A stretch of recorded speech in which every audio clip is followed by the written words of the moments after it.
Kung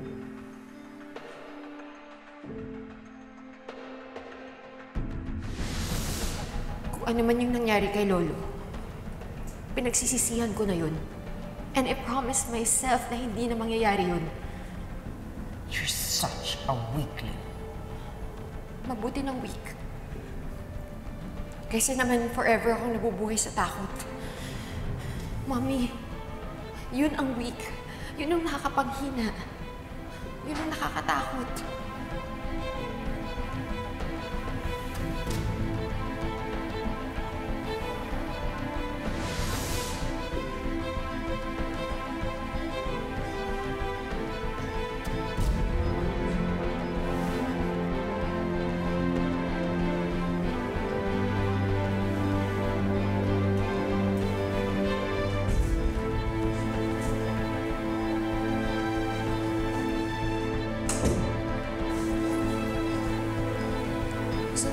mo dito?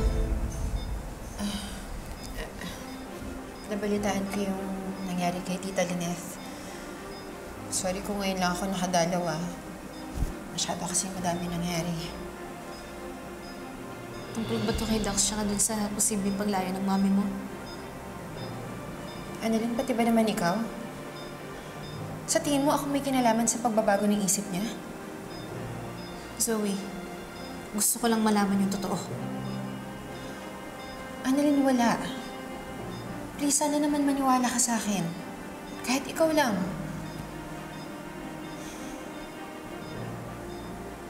Sana nga nagsasabi ko ng totoo, Zoe.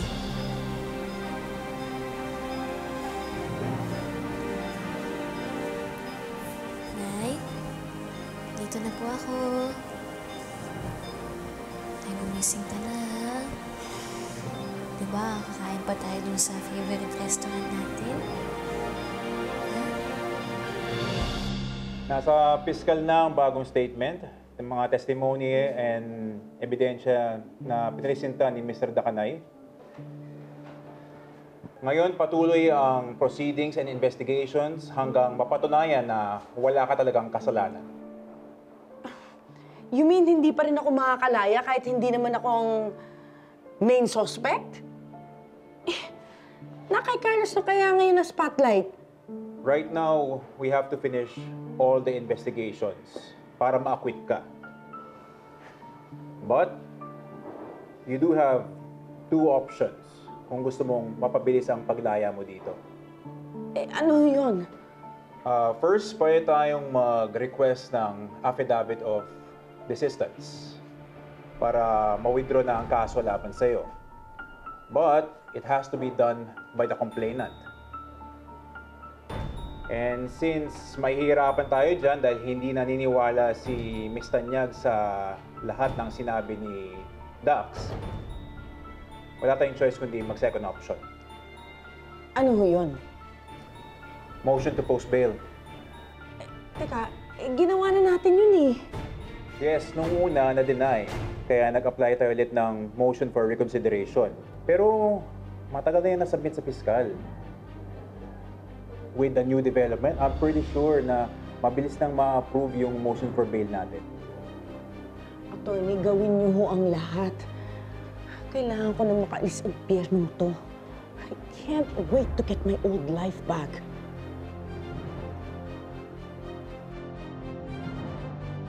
Yayanigin ko sila sa pagbalik ko.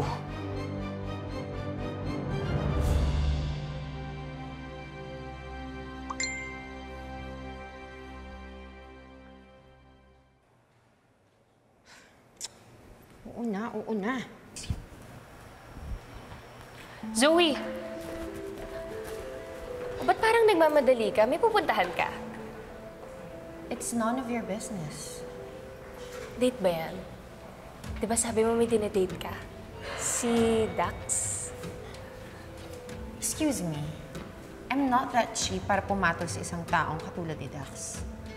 Alam mo, para matigil ka, I am dating Dr. Ken Prado. Okay? Oh, talaga? So, siya yung kikitain mo mamaya? Pwede ba? Mind your own freaking business.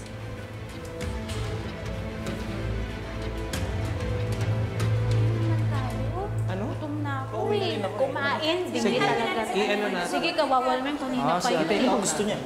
Itibilang muna natin si Anakin. Kawawa naman yun, kanina pa yun nandun. Saan ba tayo dito kalaala? Doc Ken, Yes, Ma'am Justine. may pupuntahan ka. Wala naman.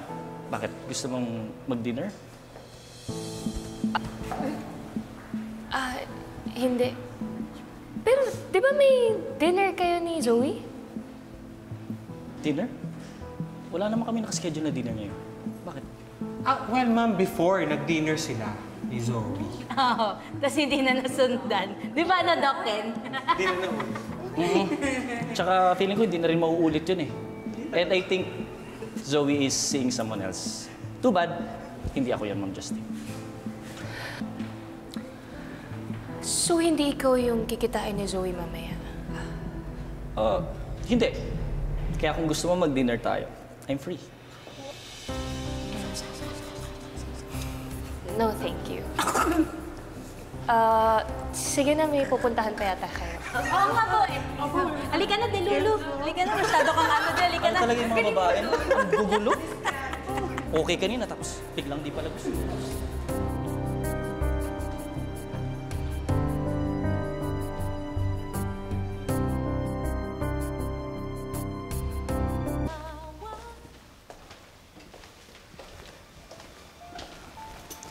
We heard what happened, Annalyn. Kaya napadalaw na rin kami ni Dr. Javier. Salamat po. Alam mo namang hindi kayo iba ni Lynette sa amin. Your family.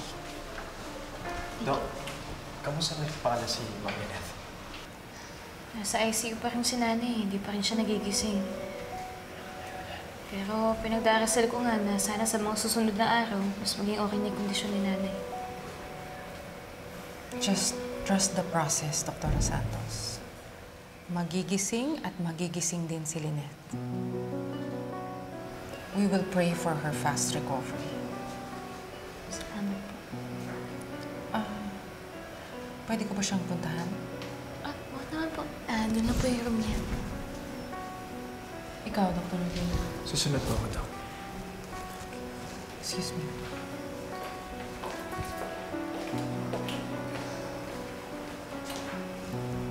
Dok, Yes. buti na lang nandito ka. Hihingin sana ako pabor sa iyo eh. Ano yun? Pwede mo bang kunin yung baril na nasa bahay namin? Tapos sasamahan ka nila ni Nang. Itapon mo or itabi mo. Basta ayoko lang na nandun yung baril na yun sa bahay. At saka ayoko na pagising ni nanay, makikita niya pa yung baril na yun. Alam mo, Dok, nagtataka nga rin ako eh. Kung bakit nagawang magtago ng baril ni Ma'am Lynette. Kasi that's out of her character eh. Pero alam ko na ginawa niyo yun para protektahan ka. Pero kahit na, Dok eh. Baril pa rin yun. Sige, akong bahala.